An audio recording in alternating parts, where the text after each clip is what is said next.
매년 10월 마지막째 주가 되면요, 종교개혁주일이라고 하는 주일로 지키게 되어집니다.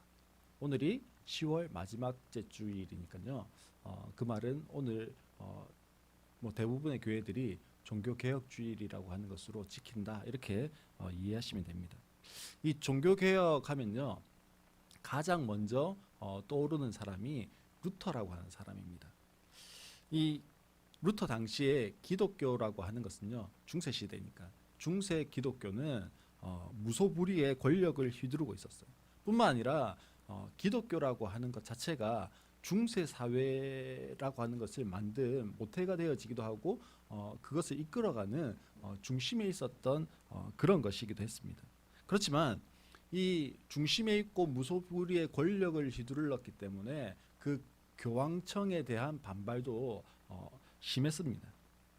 모두가 이 교회가 좀 새롭게 개혁되어져야 한다라고 하는 것에 대해서 전부 다 공감했어요. 그렇지만 누구 하나 나서서 이것은 잘못되었습니다, 이것은 개혁되어야 합니다라고 외칠 수 있는 사람이 아무도 없었어요. 왜냐하면 그렇게 외치다가는 지도새도 모르게 어떻게 될까요? 조용히 사라져서 죽게 되어지니까 아무도 말할 수 없었습니다. 그런데 이때에 독일의 사제였던 신부이면서 교수이기도 했던 마틴 루터라고 하는 사람이 일어나게 되어집니다. 이 루터가 일어났던 그 시대에 로마 교황청의 교황이 레오 10세라고 하는 사람이었어요.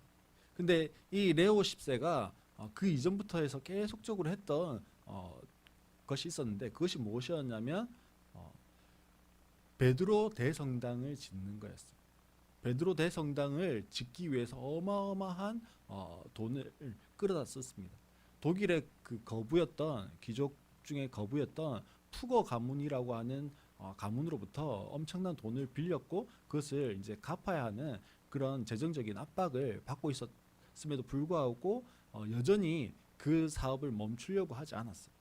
크고 화려하고 가장 이 세상에서 가장 큰 성당을 지어서, 교회를 지어서 하나님께 우리가 봉헌하고 바치는 것, 그것이 내 때에 무엇이에요? 과업이고 내 자랑이고 그것을 통해서 내가 하나님께 영광을 올려드린다, 그러한 생각들이 있었다라는 겁니다. 그러기 위해서는 더 많은 헌금을 걷어들여야 했어요. 더 많은 헌금을 걷어들여야 되는데, 지금 앉아있는 성도들에게 헌금을 걷어들일 수 있는 명목으로의 헌금은 다 걷어들인 것 같아요. 이제 어떻게 하면 돈을 더 걷어들일 수 있겠나 고민했더니 자신들의 조상들, 죽은 자신들의 엄마, 아빠, 혹은 그 이전에 기억도 잘 안 나는 뭐 할아버지, 할머니의 할아버지, 할머니까지 있는 거예요. 그들에게 구원을 주면, 천국을 주면 헌금을 할 수 있겠다, 이런 생각을 가지게 되어졌습니다. 그래서 사제들이요 막 연설을 하기 시작했어요. 설교를 하는데 어떻게 설교했냐면, 누구든지 회개하고 기부금을 내면 죄를 용서받을 수 있다. 심지어는 헌금통에, 그때는 이 지폐가 아니라 금화니까 땡그랑 하는 소리와 함께 연옥에 있는 혹은 지옥에 있는 너희 조상들이 어디로 온다고요? 슝 하고 천국으로 날아가게 된다, 뭐 이렇게 하면서 연설을 막 했어요. 그래서 사람들이요 거기에다가 막 헌금을 하기 시작했습니다. 이러한 상황들에 대해서 루터라고 하는 사제였고 또 신학교 교수였던 이 루터가 볼 때는요 안 맞는 거예요. 당시에 성경을 볼 수 있는 것은 사제들 그리고 신학교 교수, 요 정도 선에서 성경을 볼 수 있는 것이 제한됐어요. 귀족이라 할지라도 성경을 함부로 볼 수 없던 시대였습니다. 그래서 사제들이 이야기하니까 다 맞는 거야, 이렇게 생각하던 시대에 루터가 이건 아닌데, 이건 성경에 없는 건데, 이 성경은 그렇게 이야기하지 않는데 라고 하는 반감이 들었습니다. 근데 루터도요 사실 겁이 났어요. 그래서 야! 한번 그거 아닌데 이러면서 맞짱 뜨려고 한 게 아니고요, 그냥 적었어요. 이런 거 좀 아닌 것 같지 않아요? 하면서 살짝이 그 비텐베르크 성당 문에다가 대자보를 하나 붙였어요. 이런 거를 한번 진짜 성경에 맞는 건지 우리 한번 의논해 볼까요? 라고 하는 의견서를 냈습니다. 근데 이게요, 의견서를 냈는데 도둑이 제발 저린다고 교황청에서 난리가 난 거예요.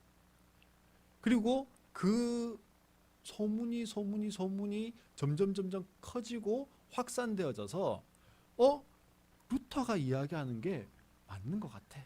이런 의견들이요, 독일 전역을 지나서 유럽 전역으로 퍼지게 되어졌습니다. 그래서 루터는 자기가 전혀 예상하지 못했던 종교 개혁의 선봉에 서게 되어지는 그런 일이 있게 되어졌습니다. 루터가 주장한 것이 무엇이냐면요, 지금 돈을 내야, 구제를 해야, 무언가를 해야 구원받을 수 있다고 하는데, 성경을 보니까 하박국 말씀에도 그렇고 사도 바울이 로마서 말씀에도 오직 의인은 믿음으로 산다, 예수 믿으면 구원받는다, 이게 성경의 가르침인데, 지금 로만 가톨릭 교회는요 전혀 다른 이야기를 계속하고 있는 거예요. 그러니 이게 아니야. 95개조 반박문에 그것을 내용을 정리하면 오직 뭐를 구원받는다고요? 예수로 구원받는다, 이겁니다. 그렇지만 사람들은요 자꾸만 형식을 이야기합니다. 권위를 이야기합니다. 그러면서 종교를 자꾸만 사유화시키죠. 그리고 기득권을 만들고 기득권과 결탁하고, 그래서 오직 예수 복음이 아니라 더 많은 필요에 대한 또 하나의 필요로 복음이라고 하는 것을 사용할 뿐이에요. 종교개혁이 일어나던 시대에 구원에 대한 당시 지도자들의 시각은요 오로지 돈에 있었습니다. 돈이 있으면 얼마든지 구원받을 수 있다라는 거예요. 이 중세 시대에 권징의 하나로 성지순례라고 하는 것이 있었습니다. 이 성지순례를 통해서 나의 죄를 돌아보고 성찰하고 관찰하면서 내가 참다운 그리스도인으로 바뀌어가기를 위해서 성지순례를 갔다 오도록 했어요. 지벌로, 그러니까 내가 지은 죄에 대한 벌로 성지순례를 가는 겁니다. 그런데 귀족이 성지순례하러 저기 예루살렘까지 유럽에서 가면 힘들잖아요. 그리고 시간도 많이 걸리잖아요. 여기서 내가 이 유럽에 있으면서 돈 벌 일도 많은데 거기까지 한 6개월, 1년 동안 갔다 오면 내가 재정적인 손해가 어마무시한 거예요. 그래서 이 기득권과 결탁되어진, 그래서 돈으로 구원받을 수 있다라고 하는 또 다른 한 방편을 뭘로 했냐면 성지순례 패스권을 파는 거예요. 그래서 돈만 내면요 뭐 하는 거예요? 성지순례 만약에 조금 1년짜리 혹은 6개월짜리 돈에 따라서 갔다 온 것으로 인정해주고, 그래서 내 죄가 어떻게 된 겁니까? 사해진 거예요. 징계를 받았는데 그 징계가 내가 돈 내서 성지순례 갔다 온 것으로 내 죄 값을 다 치렀기 때문에 이제 더 이상 내가 죄인이 아닌 거예요. 그러면 그 말은요, 죄를 아무리 지어도 돈만 있으면 죄인입니까 아닙니까? 죄인이 아닌 거죠. 이 중세 시대가 그랬다라는 거예요. 돈이면 모든 구원이 다 해결되어지는 시대가 이 중세 시대였습니다. 뿐만 아니라요, 지도자들의 범죄가 거의 끝을 향해서 달려가고 있었던 시대가 이 중세 시대입니다. 그 성당에 가면 로만 가톨릭 교회는요 교회 지하가 무덤이에요, 무덤. 그래서 지금도 이제 뭐 유럽이나 이런 데 가보면 루터의 무덤도 뭐 그렇고요, 무덤들이 그 교회 안에 비석들이 이렇게 세워져 있어요. 그리고 지하에 무덤들이 있었어요. 근데 그 지하에 더 세월이 좀 지나서 그 교회 지하에 가보니까요 유아들의 시체가요 그렇게 많은 거예요. 왜 그렇게 유아들의 시체가 많았을까요? 어린아이들이 그 질병에 빨리 죽어서 그럴까요? 아니요. 사제와 수녀 간에 낳았던 사생아들이 전부 다 교회 그 지하의 무덤에 다 버린 거예요. 그만큼 성적으로도 타락해 있던 시대가 이 중세 시대였습니다. 이런 시대에 루터가 외친 구원의 복음은요, 오직 믿음으로 산다라는 거예요. 오직 예수로만 구원받는다라는 거예요. 오직 예수면 충분하다라는 거예요. 이와 비슷한 이야기를 하고 있는 게 오늘 본문의 말씀입니다. 이 초대교회의 구원의 문제에 대한 시각을 보여주고 있는 본문이 오늘 본문이에요. 사도행전 14장에 보면 바나바와 바울이요, 1차 전도 여행을 하고 혹은 1차 선교 여행을 하고 이제 그 선교 여행이 끝나고 사역을 보고하기 위해서, 그리고 팀을 정비하고 다음 사역을 준비하기 위해서 다시금 안디옥으로 돌아오게 되어집니다. 안디옥에 와서 자신들의 사역에 대해서 기쁨으로 보고하고 안디옥 교회가 기쁨으로 그 사역의 보고를 듣습니다. 그리고 나서는요, 안디옥에서만 이 사역 보고를 하는 것이 아니라 3절 말씀에 보면 베니게와 사마리아에 가서도 이방인들이 죽게 돌아온 일을 말하여라고 그렇게 선교 보고를 하고 있어요. 얼마나 그 하나님께서 이 전도여행 가운데 행하셨던 일들에 감격이 되었으면요, 지금 베니게와 사마리아는요, 지금 자신들이 있던 곳에서 한 300-400km 떨어져 있는 곳이에요. 그러니까 전도 여행 보고하러 지금 한두 달 또 간 거예요. 그만큼 열정을 가지고 있었어요. 심지어는 이 오늘 본문에 보면 유대인들, 바리새인들과 심한 다툼이 있었고 그 다툼 때문에 예루살렘에 가서 종교 회의를 하기 위해서 예루살렘으로 가게 되어집니다. 근데 4절에 보면요, 예루살렘에 가서도 하나님이 자기들과 함께 계셔 행하신 모든 일을 말하며 이러면서 선교 보고를 하고 있어요. 지금 뭐가 먼저인지, 뭘 위해서 지금 바울과 바나바가 이 예루살렘에 왔는지 잘 모르는 것처럼 행동하고 있습니다. 가는 곳마다 복음을 전했던 이 바울과 바나바가 이제는요, 가는 곳마다 복음의 능력으로 열매 맺게 되어진 그것들에 대해서 나눈다고 정신이 없어요. 지금 바울과 바나바의 모습은요, 복음이라고 하는 그것에 붙잡혀 있는 자들입니다. 뿐만 아니라 복음 안에서 누리는 그 기쁨이 엄청나게 큰 사람들입니다. 그런 복음의 감격에 가득 차 있는 사람들이 있는 반면에요, 그렇지 못한 전혀 다른 생각을 하고 있는 사람들도 있다라는 거죠. 1절 말씀에 보면 어떤 사람들이 유대로부터 내려와서 이렇게 되어 있습니다. 그리고 5절 말씀에 보면 바리새파 중에 어떤 사람들이 이렇게 되어 있습니다. 1절에 유대로부터 예루살렘으로 이 유대로부터 내려왔단 말은요, 그 14장 24절 거기에 보면 예루살렘으로부터 왔다고 되어 있어요. 예루살렘에서부터, 즉 초대교회의 어미교회가 되어지는 교회가 예루살렘 교회입니다.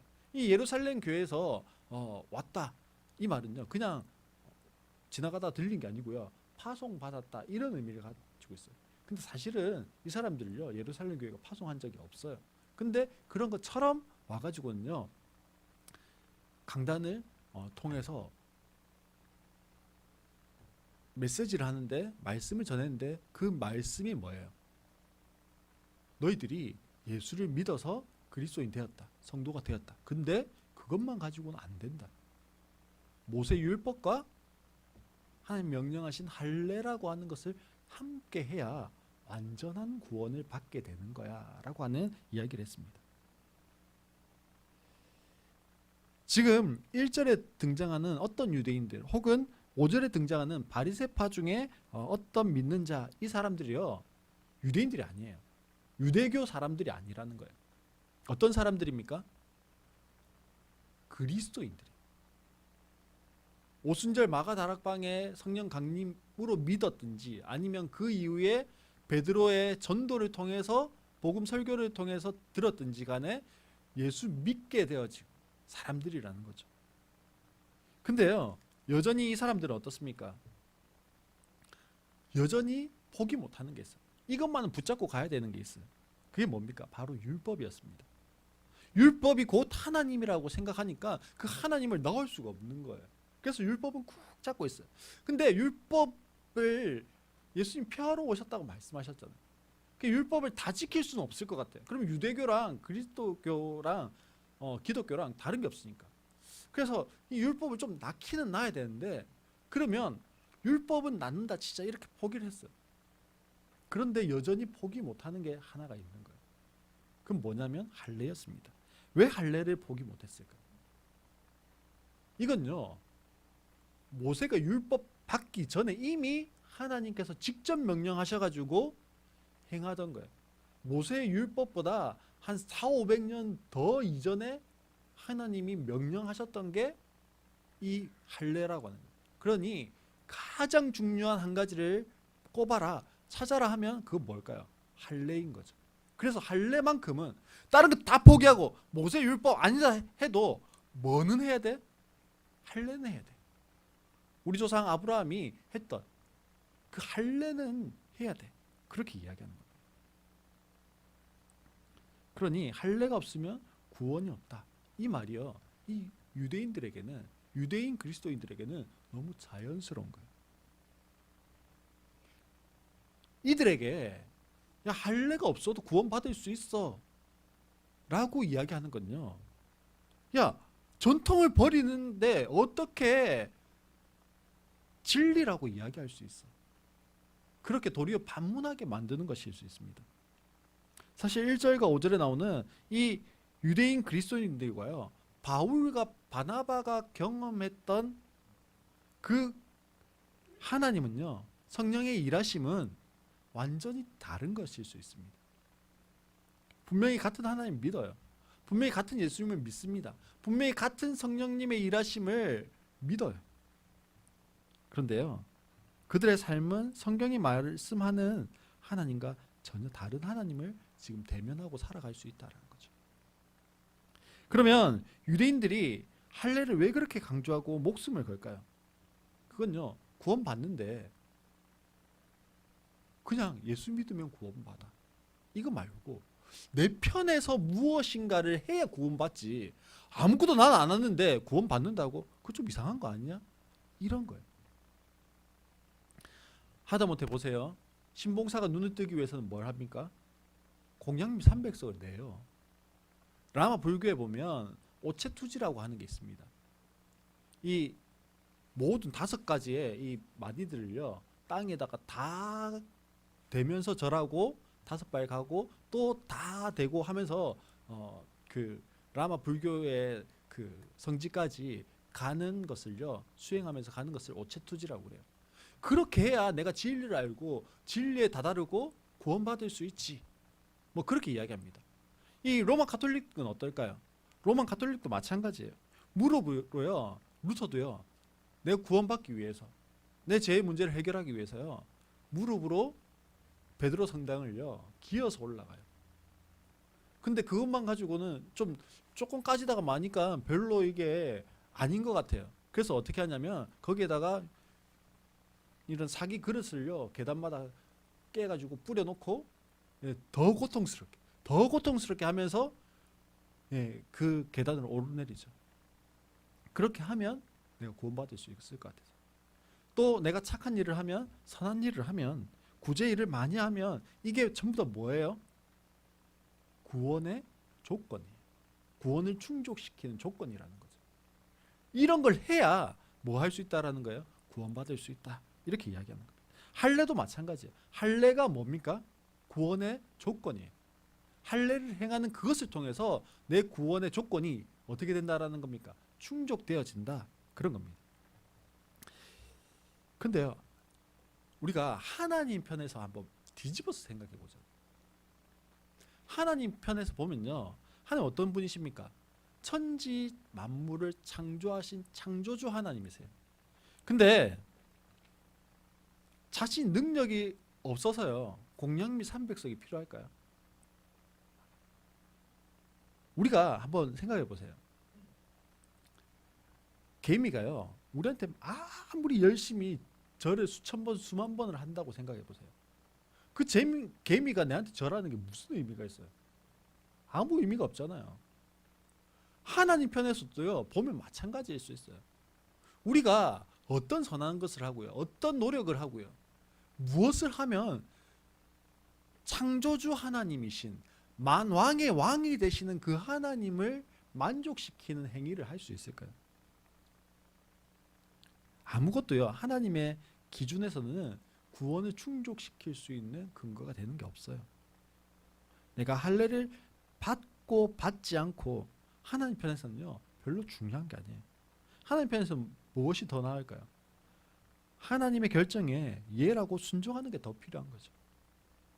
하나님께서는요 하나님의 섭리하심을 따라 구원의 방법을 마련해 놓으셨어요. 그 구원의 방법이 뭐예요? 제2위 하나님이신 성자 예수님께서 직접 인간의 몸을 입고 이 땅에 오셔서 어떻게 하시는 겁니까? 우리 모든 인간의 죄를 대신 지시고 십자가에 못 박혀 죽으시고 다시 살아나시는 것. 이것을 통해서 뭐 하시기를 원하셔요?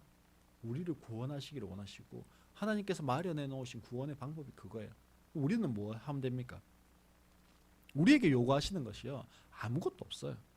오직 예수께서 나의 모든 죄를 대신 지시고 죽으셨다. 그 사실을 뭐 하는 겁니까? 믿는 거예요.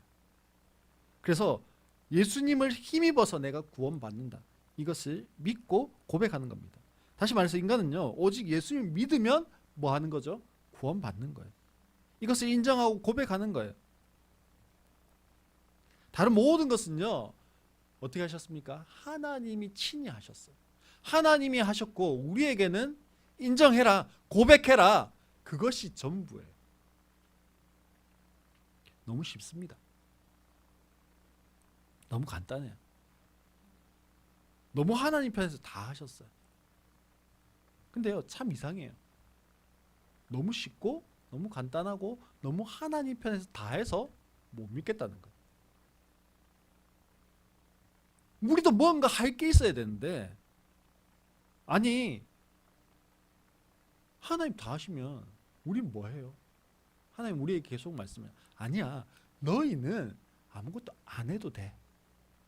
그럼 우리가 인간들이 뭐라고 이야기하냐면 아니 하나님 벼룩도 낯짝이 있다고 우리 편에서 뭔가 해야죠. 우리가요 뭔가 좀 해야 안 되겠습니까? 그렇게 계속해서 이야기하는 거예요.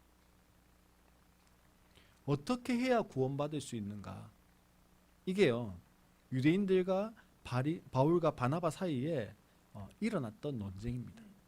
다툼이었죠. 근데 오늘 성경 말씀을 보니까 적지 아니한 다툼과 변론이 일어난지라 이렇게 되어 있습니다. 적지 않은 다툼과 변론이란 말은 어떻게 했다는 말일까요? 심하게 다투었다, 심하게 변론했다, 심하게 싸웠다 이 말이에요. 뭐 바나바야 원래 조용한 사람이잖아요. 위로하고 뭐 이런 사람이에요. 근데 바울은 원래 나대기 좋아하던 사람이기 때문에 얼마나 격렬하게 싸웠겠습니까? 근데 성경은요 바울과 바나바가 함께 다투고 변론했대요. 조용히 있던 사람이 이 싸우기 시작할 만큼이면 엄청나게 화났다라는 거죠. 그래서 이 안디옥 교회 성도들이요 그냥 놔두면 안 되겠다, 큰일 나겠다 싶어서 어떻게 하는 겁니까? 예루살렘 교회에서 이거에 대해서 결정을 좀 내려주십시오라고 했습니다. 그래서 오늘 소집된 회의가 예루살렘 종교회의입니다. 유대인들은요 최소한의 노력과 행위가 필요하다라고 이야기해요. 그것이 뭐라고 이야기합니까? 할례라고 이야기합니다. 상당히 설득력이 있어요.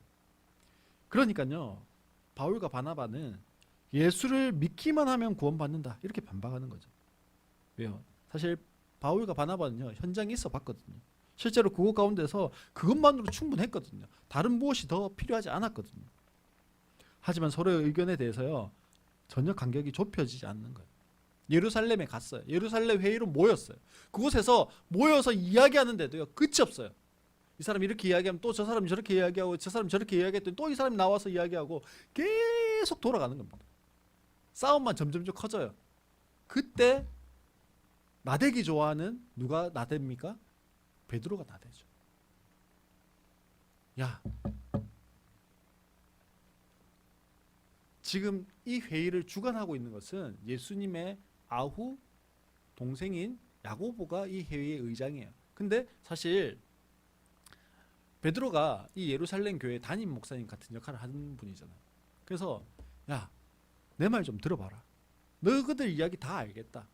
근데 뭐 내가 지금부터 수년 전에 이미 이 문제에 대해서 하나님 내게 말씀하신 게 있다.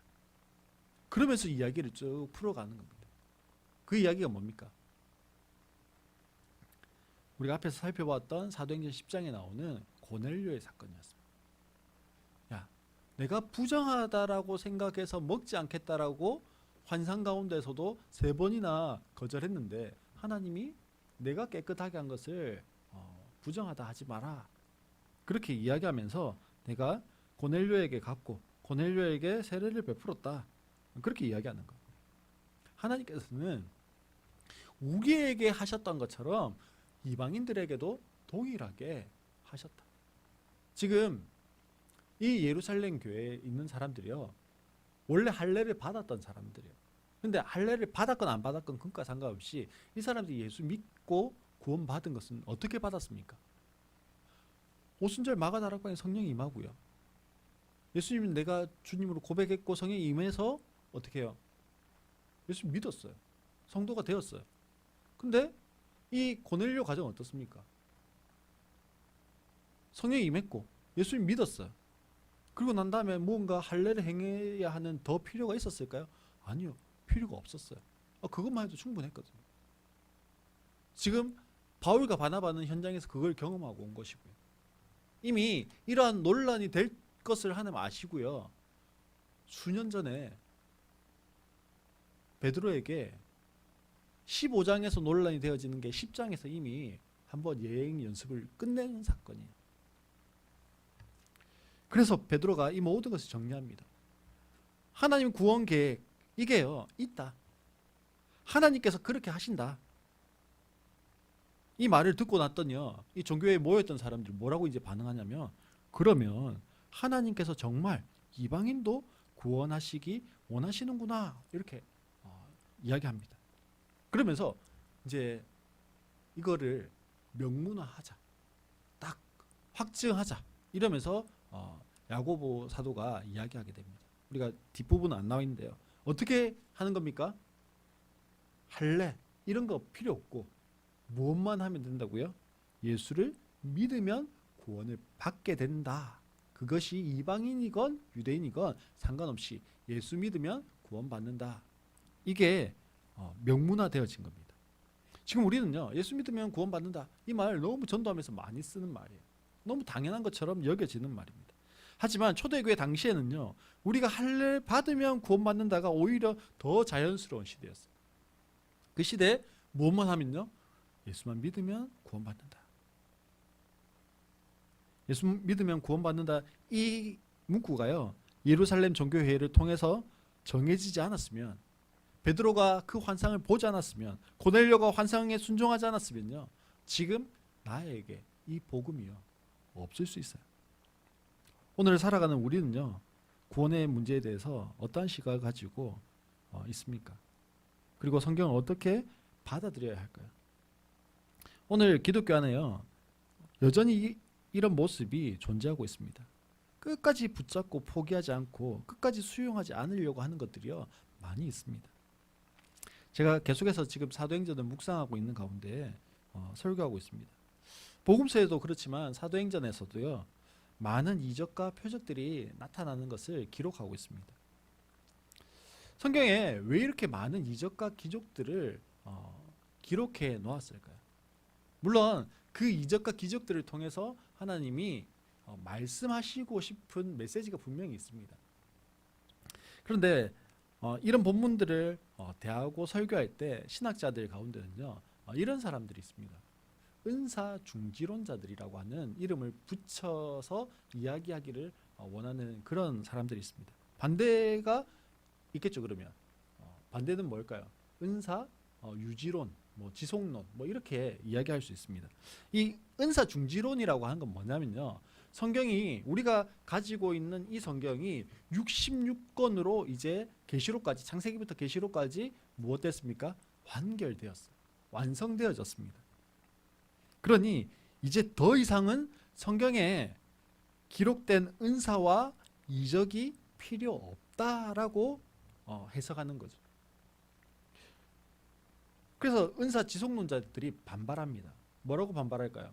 성경에 어디에 은사가 중지됐다, 이제 끝났다, 이런 말이 어디 있냐, 그렇게 반발합니다. 그렇게 반발하면 이 은사 중지론자들은 어떻게 이야기하냐면, 야, 그렇게 말하면 논리적으로 성경의 계시의 완성, 즉 성경의 완전성을 부인하는 거야. 성경은 완전합니까? 완전하지 않습니까? 완전해요. 하나님의 말씀이기 때문에 완전해요. 성경 뭐라고 이야기합니까? 1.1획도 틀린 것이 없다라고 이야기하거든요. 완전합니다. 그런데 그것을 믿지 못하는 거야 라고 그렇게 공격하는 거예요.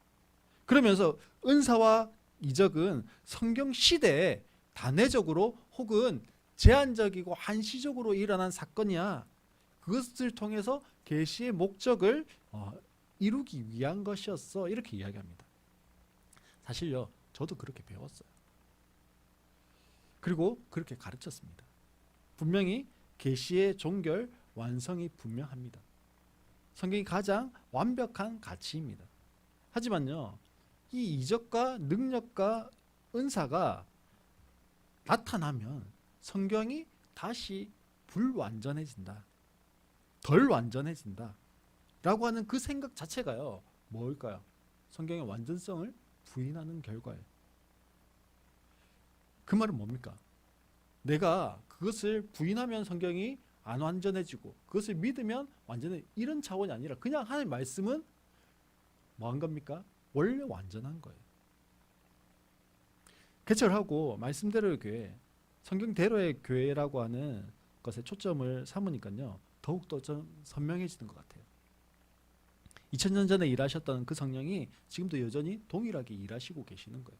2000년 전에 말씀하신 하나님이요, 지금도 여전히 동일하게 말씀하고 있는 겁니다. 그런데 내 신앙, 내 전통이라고 하는 것을요 붙잡으니까 오히려 풍성하신 하나님을 경험하는 기회들을 막고 결핍하게 만들고 공고하게 만들어서 내가 그 가운데서 결핍과 공고 가운데 신앙생활하게 만든다라는 거예요. 마치 반쪽짜리 그리스도인을 만드는 거예요. 전 지금도요, 성경에 나타나 있는 은사들을 여전히 일어난다, 지금 일하신다라고 믿는 사람입니다. 사실 저의 믿음 없음이 그 은사들이 능력으로 나타나지 못하도록 막는 이유가 되는 거지, 은사가 없어서 지금 우리 가운데 일어나지 않는다라고 그렇게 말할 수 없다라는 거죠. 오늘 첫 번째 예루살렘 종교회의에서요 다루어진 어떻게 구원받는가의 문제는 바로 이것이 한국 교회 가운데 정리되지 않고요, 확실하지 않으면 중세교회와 같이 혹은 지금의 한국 교회와 같이요, 구원받은 그리스도인들은 없고 껍데기만 남아있는 그리스도인들이 많을 수밖에 없는 겁니다. 초대교회에도요 행위를 통한 구원을 강조했습니다. 그 행위가 결여되면 무엇이 없다라고 이야기했습니까? 구원이 없다라고 이야기했죠. 중세시대에도요 마찬가지예요. 돈으로, 선행으로 자신의 행위를 통해서 구원받을 수 있다라고 이야기했습니다. 혹은 큰 성당을 지어서 헌물하는 것으로 구원에 더 가까이 간다라고 생각했어요. 우리 시대도 동일합니다. 우리 시대도요 술을 마시지 않고 담배를 피지 않고 성적으로 더럽히지 않고 교회 봉사를 많이 하면 구원받을 수 있고, 그렇지 못하면 아직 구원받기에 부족하다, 그래서 교회로 발걸음을 옮길 수 없다, 이렇게 만드는 거예요. 물론요 술의 문제, 담배의 문제, 성적인 범죄, 뇌물, 도둑질 이런 걸요 권장해라, 이 말이 아니에요. 뭡니까? 이런 것들이 무엇은 아니라는 거예요? 구원의 조건이 아니에요. 이것을 안 하면 구원이 충족되는 게 아니라는 거예요. 물론 이런 것들은요 어떤 겁니까? 내가 오직 예수로 구원받은 내가 그 구원의 감격과 하나님과 동행하는 그 삶을 살아가다 보니까 하나님이 거북해하는 것들이 나도 점점 뭐해지기 시작하는 거예요? 거북해지기 시작하는 거예요. 그래서 내 삶이 하나님이 기뻐하시는 방향으로 자꾸만 나가려고 하다 보니까 술, 담배, 성적인 것 혹은 도둑질하는 것, 뇌물 이런 것들에 대해서도 점점 뭐해지는 거예요? 거북스러운 거죠. 그래서 내 삶이 그리스도를 닮아가는, 예수 그리스도를 본받는 삶으로 변화되어져 가는 것이지, 네가 뇌물 안 받고 도둑질 안 하고 성적으로 범죄 안 하고 뭐 이러면 네가 구원에 이제 80% 올라온 거야, 이렇게 이야기하면 안 된다라는 거죠. 근데 중세 시대나 지금 초대 교회는 그것으로 네가 지금 80%뭐 70% 이렇게 이야기했고, 한국 교회도요 마찬가지로 그렇게 가르쳤다라는 거죠. 사랑하는 성도 여러분, 오늘 나를 향한 그 하나님의 부르심, 나를 향해서 고백하고 좀 돌아보시기 바랍니다. 나는 예수를 믿음으로 구원받았다, 이 말이 동의가 되십니까? 아니면 난 아직 무엇인가 부족하고 모자란 것 같습니다, 나는 나 자신을 돌아보니까 여전히 죄인이고요, 나는 내 죄를 바라보니까 역겹기까지 합니다, 뭐 그렇습니까? 네, 맞아요. 그래서 우리가 예수님 필요한 겁니다. 그래서 오직 예수로만 구원받을 수 있는 겁니다. 그래서 나는 예수님이 필요한 겁니다. 나의 힘과 노력이 아니라 오직 예수님이 필요한 겁니다. 속지 말아야 합니다. 구원파에서 보면요, 우리의 죄로부터 거듭나기 위해서 우리의 노력과 우리의 행위를 요구합니다. 다시 한번 말씀드립니다. 우리 어떻게 구원받는다고요? 오직 예수로만 구원받습니다. 다른 게 필요한 게 아니에요. 예수 그리스도를 나의 주님으로 온전히 고백하는 것, 그것이 내 심령 가운데 깊이 뿌리 내려 있는 것. 그래서 야, 네 구원받은 증거가 뭐냐, 뭐 이렇게 아무리 나에게 와서 물어봐도 네가 그렇게 살아가면서 구원받을 수 있다고 생각하냐? 그렇게 우리를 향해서 정죄의 손길을 내민다 할지라도 그 가운데 우리가 외칠 수 있는 한마디는, 내가 예수 그리스도로 말미암아 뭐합니다? 오직 예수로만 뭐합니다? 구원받습니다. 내가 구원받았습니다. 그 고백인 거예요. 그것이 우리의 정체성이에요. 그 정체성이 흔들리지 않는 우리 성도님들 되시기를 바랍니다.